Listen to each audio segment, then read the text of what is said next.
Tales from a Jurassic World, Season 2, Episode 3, False Lizard. Morrison, Brown, it's Marshall. Urgent call out along the Sacramento River. It's about 10 minutes from your current location. Reports of a fishing vessel which has been attacked. A couple of hikers found the wreckage. It's not good. Can you respond?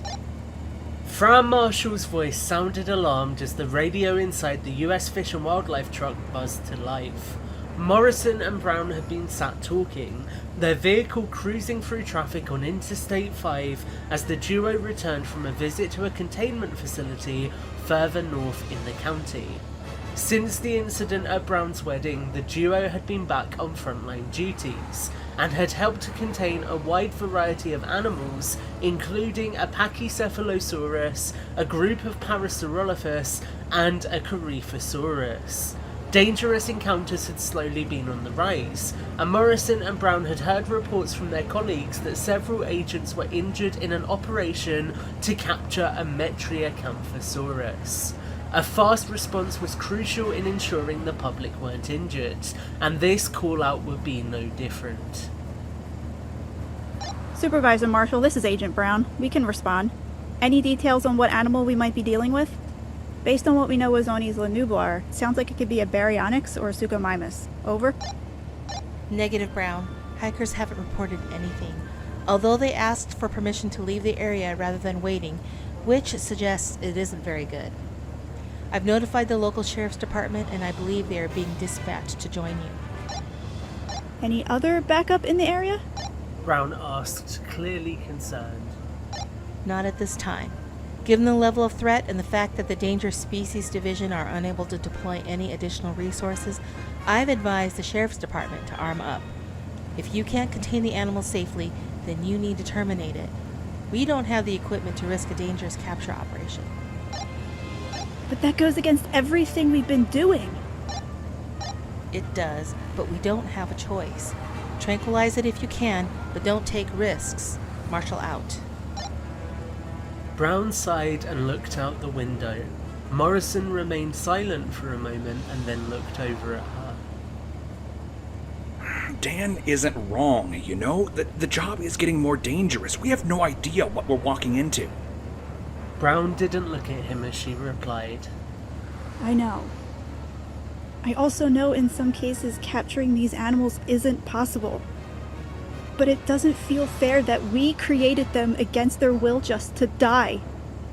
It feels wrong. Unsure of how to reassure his friend, Morrison let them sit in silence for a few moments as they continued to drive down the road. Morrison looked at his phone for the coordinates which Marshall had sent over to them, and a few minutes later the duo arrived at a car park where a large sheriff's department SUV was waiting for them. A man and a woman in black uniforms stood waiting, wearing heavy-duty chest rigs marked with sheriff in bold letters. One of the deputies, the woman, held a shotgun in her hands, whilst the man stood with his hands on his hips. As Morrison and Brown's truck came to a halt, they stepped out the vehicle and grabbed a pair of tranquilizer rifles from the back of their truck. They loaded them up and then walked over to the deputies. The male deputy nodded at them as they arrived. Agents Morrison and Brown, I'm Deputy Smith. This is Deputy Almeida. We've been briefed on your operation and are here to assist in any way we can. Good to meet you both. Morrison said. He looked around the car park, gesturing at the vehicles which were present. Do we need to worry about civilians? Negative. Not sure if Supervisor Marshall filled you in, but there has been an uptick of missing people recently. These vehicles belong to a few of the people who've gone missing locally. We haven't been able to find them yet, and haven't had the resources to get them towed. Oh, God. You don't think that they... She trailed off, her voice becoming more solemn. It was clear what she was implying, and both deputies had picked up on it.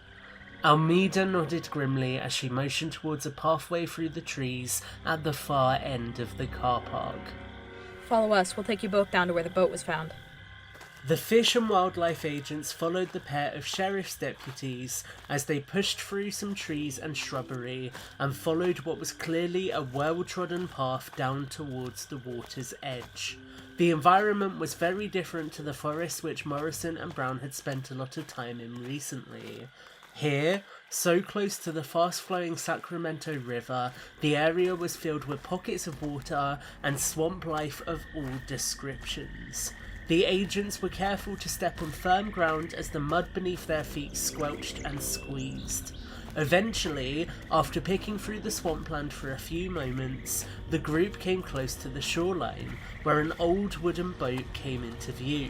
The vehicle had clearly been beached in a hurry, crashing into a couple of trees and knocking them down as it came to a halt.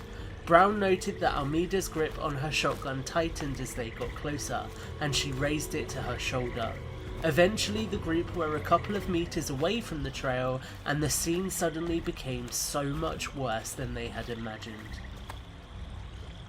The old wooden boat, which had the name the Orca emblazoned in fading letters on the side, had clearly seen better days. The vessel itself hadn't taken much damage beyond where it had beached so dramatically, with the wooden hull now torn and splintered, leaving holes in the ship which would render it incapable of sea usage. Beyond the damage at the bow of the vessel, however, the rest of the damage was relatively cosmetic, with storage crates spilling fish and ice across the deck of the vessel, and the glass in the bridge of the vessel smashed and cracked. What stood out most, however, and what made this much more gruesome than a normal ship being wrecked, were the bloodstains which adorned the ship. Pools of thick, crimson liquid littered the deck, and around the door to the bridge, bloody handprints appeared to have clutched to get into the door. Although there were no bodies to be seen here, it was clear that the amount of blood present had meant that whoever had been on board this vessel when it was attacked would have scarcely stood much chance of survival. What could have done this? Smith asked, his handgun now gripped firmly in his hand as his jaw hung agape. I'm not sure. If it was a large theropod, I think we'd see more damage to the ship. What do you think, Brown? Brown was distracted, looking away through the tree line. She crouched down, touching the floor, and then her eyes came back to Morrison. It was definitely something smaller. There's a trail which leads into the trees. The group looked towards where Brown had been looking a moment ago, before Smith reached up to the radio unit attached to his shoulder, pressing it. Dispatch, this is Smith. We've identified a trail for the animal and are accompanying the U.S. Fish and Wildlife Services further into the swampland, requesting additional units ASAP. After taking a moment to compose themselves, the group began to move further into the swamplands. Brown and Morrison led, tranquilizer rifles raised, with Smith and Almeida behind them. As they edged further and further into the tree line, it was noticeable that the ambient wildlife which they had heard as they first entered the area was getting quieter and quieter, clearly interrupted by something unnatural. Eventually, the group came to a section of swampland surrounded by a few pools of water and several bones. Smith crept closer to a pile of bones next to the edge of one of the pools of water, crouching down to pick through them.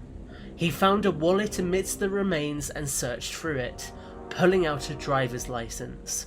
A frown crossed his face. Yeah, it's one of the missing people. Suddenly, there was the sound of crashing water as something leapt from the pool of water, locking its jaws around Smith's leg. The man was caught off guard, his handgun falling from his grip, and before he could even call for help, he was dragged under the waves and into the pool of water. Almeida raised her shotgun, sprinting forward to fire into the pool of water, but Morrison stopped her, motioning into the depths beyond. If Smith is alive, you could hit him. She nodded, but her face quickly changed to a grim expression as she noticed crimson liquid bubbling up in the pool of water which the creature had disappeared into. It was apparent that Smith was unlikely to still be alive. Brown scanned the pools behind them, noticing movement in one of them. She called out as there was a ripple in the water and the creature burst back onto the muddy ground. Behind us! As the group turned to face the animal, it pulled itself out of the swamp water, snapping at them with its jaws aggressively. The creature was a light blue colour and was one of the strangest looking aquatic animals Brown had ever seen. It stood on all fours with a short tail extending behind it, and it had a long, muscular neck which concluded in a head with a wide jaw and several jagged teeth that were longer than the creature's mouth. Its yellow teeth were peppered with crimson blood from Smith, and the animal moved aggressively on all fours, hissing at them as it approached to attack the group.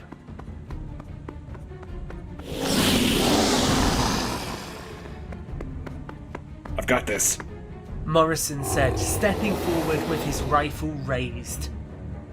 Before he had the chance to squeeze his trigger, the animal let out a hiss and whipped its back to the group, its tail snaking across Morrison's legs and sending them flying. He slammed into the ground and was pulled over some rocks, catching his ankle roughly on them as he went down. He let out a cry as blood trickled from a gash in his ankle and cursed under his breath as the tranquilizer rifle, which he had been holding, clattered into the pool of water the creature had disappeared into. Ben! Lucy cried, crouching down next to her friend. I twisted my ankle. I'm not getting out of here. We're not leaving you. Brown replied, standing back to back with Almeida. The duo stood for a few moments, clutching their weapons in their hands as they listened. They could hear movement in the pools around them, passageways under their feet, clearly connecting the chambers and allowing the animal to move from one to the other. There was a moment of tension, and then, suddenly, the animal emerged from a pool to their left. Without hesitating, Almeida knocked Brown out of the way and raised her shotgun, firing a single round at the creature right as it leapt from its cover. The buckshot shell tore several holes into the animal's skin, and it fell backwards into the pool with a splash, floating silently on the surface of the water. Brown looked at her, shocked, but didn't say anything as the sheriff's deputy walked to the edge of the water and stared at the creature. That was for Smith. A few minutes later, additional sheriff's deputies arrived at the scene and were setting a cordon up around the location to begin to recover the remains. Almeida, clearly traumatized by the death of her partner, had been taken away by EMS. Brown had also watched as Morrison was stretchered away, and she began to ponder. What would happen if she had lost her partner? There was only so long that the two of them could do this for, and Smith could have easily been Ben. Maybe Dan had been right. Maybe this was too much, and maybe it made more sense to step away before someone got hurt. Lucy thought about this for a moment before the ringtone of her phone interrupted her. She stepped out of the way as a couple of crime scene investigators in white jumpsuits walked into the location, and she proceeded to lean against the tree as she took the call. Agent Brown. Brown, it's Marshall. Are you okay? Sheriff's Department briefed me on the situation. Looks like you encountered a Nothosaurus. We're fine. Ben is on his way to the local emergency department with a twisted ankle. We lost one of the deputies, too. Animal was killed. Wouldn't have been easy to contain it. It's sad. It was only protecting its territory. I know. I know how much you care about these animals too. I read your file when you first started, and Ben has kept me in the loop. These things are just going to get harder, Lucy. The encounters seem to be getting closer together. We won't be able to save them all. I know. But I do have some good news. The government has finally taken the dinosaurs seriously. Collection rights have now been awarded to Biosyn Genetics. I'm working with a local counterpart, Howard King. We're going to have more backups soon. That's great. Thanks for letting me know. If it's all the same to you, I'm going to head to the ED and check on Ben. I'll be in touch soon. Of course. Speak soon, Brown. Lucy slipped her phone into her pocket and she found her eyes falling back on the Nothosaurus, still lying flat in the pool of water. Genetics companies had caused this chaos to unfold in the first place, and now, with another one thrown into the mix, she had a bad feeling that this had only just begun.